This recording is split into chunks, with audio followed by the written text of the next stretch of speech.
हमारे चैनल में आप लोगों का स्वागत है। आज एक नई वीडियो के साथ हम प्रेजेंट हुए हैं। उम्मीद है कि आप लोगों को हमारी ये वीडियो और भी पूरी तरह से पसंद आएगी। आप लोग अगर पूरी वीडियो देखेंगे तो आज एकदम जीरो से लेकर के जो आपका एकदम बेसिक स्टैंडर्ड होता है वहां से लेकर के टॉप स्टैंडर्ड तक का एक्टिव और पैसिव वॉइस को डायरेक्ट और इनडायरेक्ट को हम पढ़ाएंगे, नरेशंस को बताएंगे। एक्टिव और पैसिव वॉइस को हम पिछली वीडियो में सारा कवर कर चुके हैं, तो आज हम आपको नरेशंस के बारे में पढ़ाएंगे। नरेशन क्या होता है, डायरेक्ट इनडायरेक्ट क्या होता है, कैसे इसको हम किस टेंस से किस टेंस में चेंज करते हैं, उस चेंज करने के क्या रूल्स हैं, उसको हम आज एक एक करके आपको समझाएंगे। तो उम्मीद है कि आप लोग इस वीडियो में पूरा अंत तक बने रहेंगे, और अंत तक बने रहेंगे तो कुछ आपको लर्न करने के लिए जरूर मिलेगा गाइस। तो जो लोग भी हमारे इस चैनल पे नए हैं वो लोग हमारे चैनल्स को सब्सक्राइब कर लें। प्लीज वीडियो को लाइक, शेयर और चैनल को सब्सक्राइब जरूर करें। आइए चलिए हम देखते हैं कि आज का हमारा जो टॉपिक है वो क्या है और हमें इसमें क्या सीखना है। ठीक है, तो देखिए हम आज का टॉपिक्स जो रखे हैं वो हमारा नरेशन है। नरेशन जो आपका क्या होता है, उसको हम नरेशंस को अगर दो भागों में अगर डिवाइड करें, देयर आर टू टाइप्स। तो पहला एक आपको डायरेक्ट बनता है, दूसरा इनडायरेक्ट। डायरेक्ट का मतलब जब हम अपनी बातों को सीधे सीधे एकदम रिप्रेजेंट कर देते हैं एक स्टेटमेंट के द्वारा, तो वो हमारा डायरेक्ट हो जाता है। और इनडायरेक्ट क्या होता है, इनडायरेक्ट सेंटेंस हमारा वो होता है जब हम किसी के कहे हुए बातों को थोड़ा सा उसमें मॉडिफिकेशंस कर देते हैं, थोड़ा सा परिवर्तन कर देते हैं अपने अकॉर्डिंग, तो उसी को हम इनडायरेक्ट करते हैं। उम्मीद है कि हमें इतनी बातें आपको समझ में आई होगी। हम उसको रूल और नियम के साथ साथ एग्जांपल्स के साथ भी हम समझाएंगे। एक बार फिर सुन लीजिए कि डायरेक्ट क्या होता है। सबसे पहले हम ये जानें कि डायरेक्ट क्या होता है।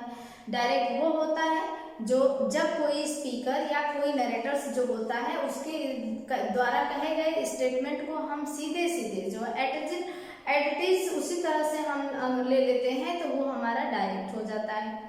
और इनडायरेक्ट जब हम उस नरेटर्स के या जो स्पीकर हमारा है उसके कहे गए शब्दों में थोड़ा सा कुछ परिवर्तन कर देते हैं, कुछ चेंज कर देते हैं और उसके बाद उस बातों को कहते हैं, तो वो हमारा इनडायरेक्ट स्पीच होता है। ओके गाइस, अब आइए देखते हैं।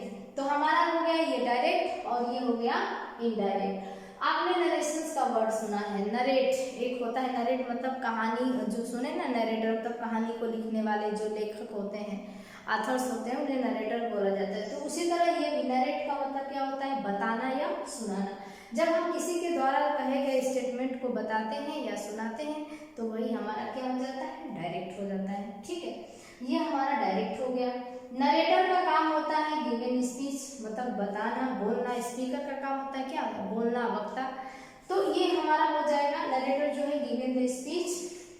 और एक आपका रिसीवर दो स्पीच होता है, एक कोई सुनाने वाला होता है तो दूसरा आपका क्या होता है, सुनने वाला होता है। ठीक है, अब इसमें दो सेंटेंस और इम्पोर्टेंट आ जाते हैं, reporting verb and reported speech. इसमें बहुत सारे कंफ्यूजन होता है कि बीच बीच में reporting verb, reported speech, reporting verb, reported speech या रिपोर्टिंग क्लास, तो बच्चे कंफ्यूज होते हैं। तो हम आपको ये बताना चाहेंगे कि रिपोर्टिंग वर्ब क्या होता है और रिपोर्टेड स्पीच क्या होता है। देखिए, रिपोर्टिंग वर्ब जो होता है या रिपोर्टिंग क्लास जो होता है वो कॉमा के हमेशा बाहर होता है। बात समझ में आई?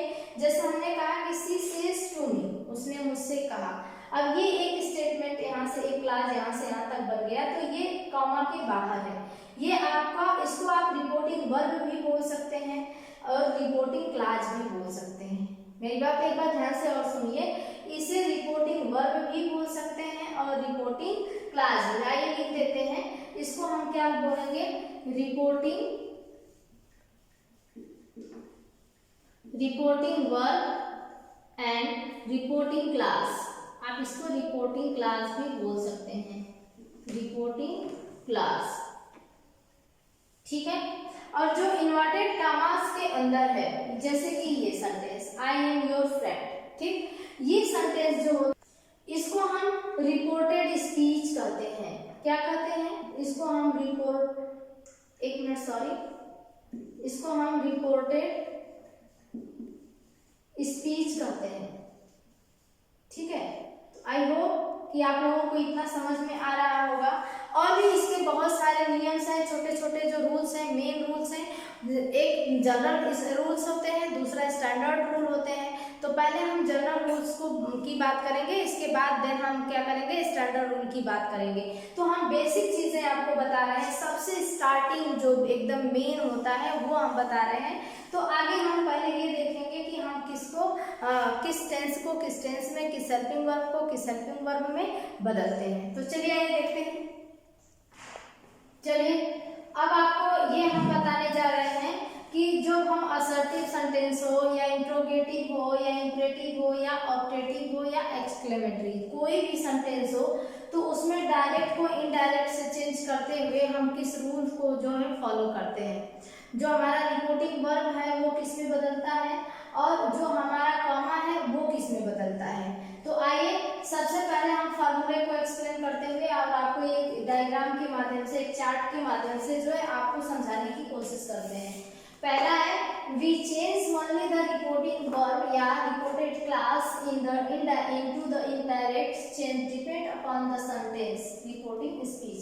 मतलब ये कहने का मतलब ये है कि जब हम डायरेक्ट से इनडायरेक्ट में सेंटेंस को चेंज करते हैं, परिवर्तित करते हैं, तो ये सेंटेंस पे डिपेंड करता है कि सेंटेंस किस टाइप का है, कैसा है, उसी के अकॉर्डिंग जो है आपका रिपोर्टिंग वर्ब बदलता है। ठीक है, अब देखिए जो हमारा असर्टिव सेंटेंस है, अगर ये प्रेजेंट में है तो से और से टू आएगा, तो उसको हम जो है से या टेल में बदलेंगे। अगर से है केवल तो से ही रहेगा, अगर से टू आ गया, कोई ऑब्जेक्ट आ गया तो टेल में बदल जाएगा।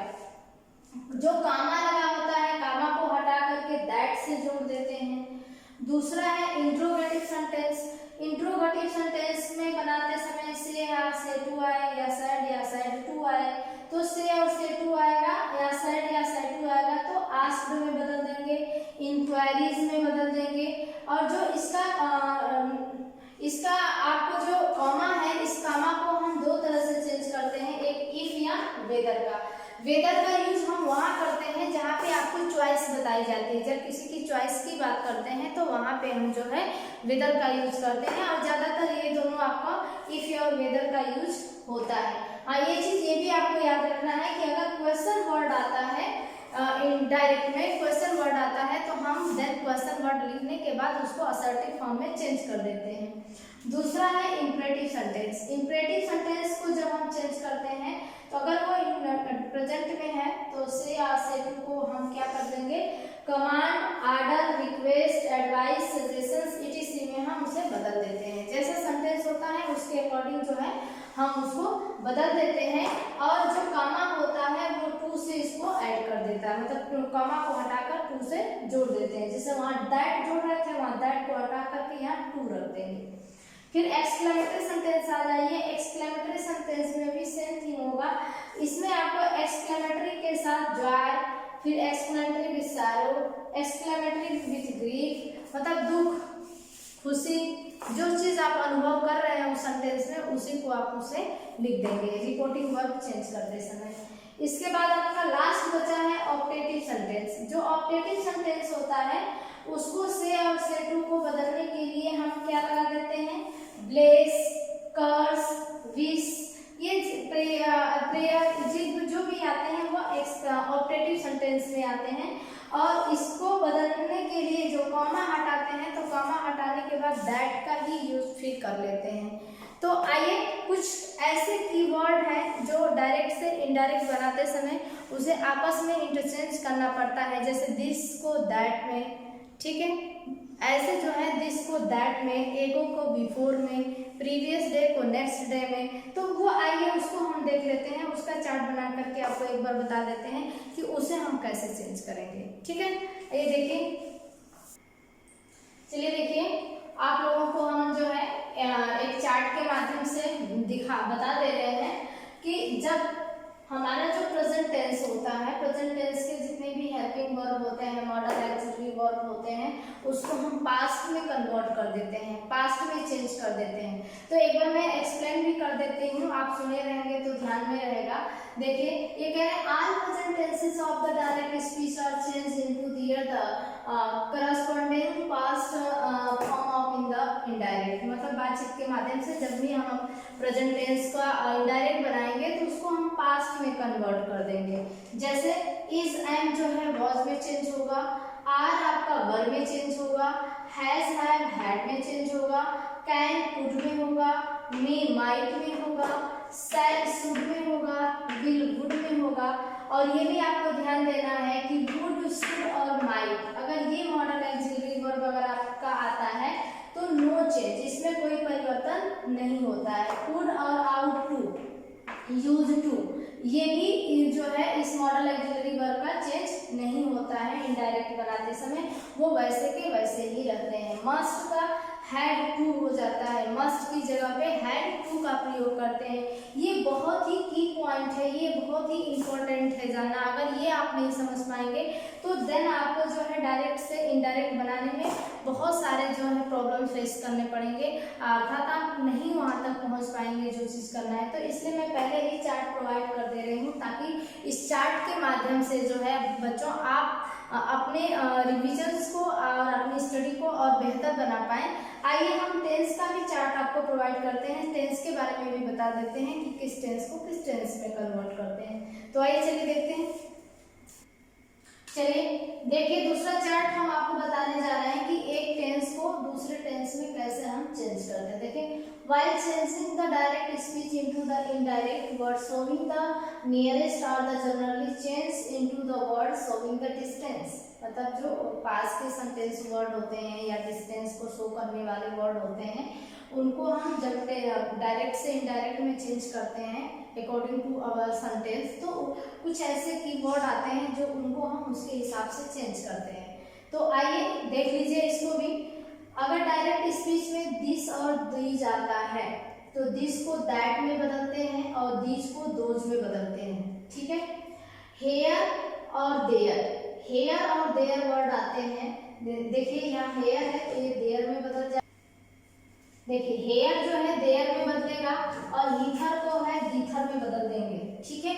फिर 10 है तो सो में बदल जाएगा, नाउ है तो देर में बदल जाएगा। Very often omitted form of the indirect speech, ये जो है आपके इनडायरेक्ट में आपके सेंटेंस के अकॉर्डिंग बदलते हैं। एगो को हम बिफोर में बदलेंगे, हेंस को देंस में बदलेंगे, कम को गो में बदलेंगे, लेकिन कम को गो हमेशा नॉट ऑलवेज चेंजेस, कभी कभार ऐसे सेंटेंसेस आते हैं जो कम को जो है गो में बदल देते हैं। टुडे को दैट डे में बदलेंगे और इसके बाद टू नाइट को दैट नाइट में बदलेंगे, टुमारो को जो है द नेक्स्ट डे या द फॉलोइंग डे में बदलेंगे। आगे कुछ और वर्ड है उसको देख लीजिए। चलिए देखिए, ये स्टरडे को हम जो है द डे बिफोर में चेंज करते हैं या द प्रीवियस डे में चेंज करेंगे। जो लास्ट नाइट है द नाइट बिफोर या द प्रीवियस नाइट। फिर लास्ट वीक, लास्ट ईयर को जो है द प्रीवियस वीक या प्रीवियस ईयर में बदलेंगे। नेक्स्ट वीक या नेक्स्ट ईयर को जो है द फॉलोइंग वीक और फॉलोइंग ईयर्स में बदलेंगे। तो आज हम केवल आपको बस एक अंडरस्टैंडिंग बेस्ड जो फार्मूले हैं बेसिक से स्टैंडर्ड तक का उसको हमने बताया। उम्मीद है कि आप लोगों को ये सेशन बहुत ही पसंद आएगा। अगले सेशन में हम एग्जाम्पल के साथ प्रेजेंट होंगे। आपको सारे एग्जाम्पल, पहले असर्टिव फॉर्म का, फिर इंट्रोगेटिव का, फिर आपको इम्परेटिव, फिर ऑप्टेटिव, फिर एक्सक्लेमेटरी, मतलब पांचों सेंटेंस के जो अलग अलग टाइप्स के जितने भी स्पेसिफिक रूल होते हैं बेसिक टू स्टैंडर्ड फॉर्म में, सारे रूल्स को हम आपको बताएंगे एक एक करके। उम्मीद है कि आप लोग अगर अच्छे से वीडियो को वॉच कर रहे हैं, पूरी वीडियो गाइस देख रहे हैं, तो आपको डायरेक्ट इनडायरेक्ट बनाने में कोई भी समस्या नहीं आएगी, X to Z आप कर जाएंगे। तो आज के लिए हमको सभी लोगों को धन्यवाद और दिवाली की हार्दिक बधाई हो सभी लोगों को, हमारे तरफ से सभी लोगों को धन्यवाद।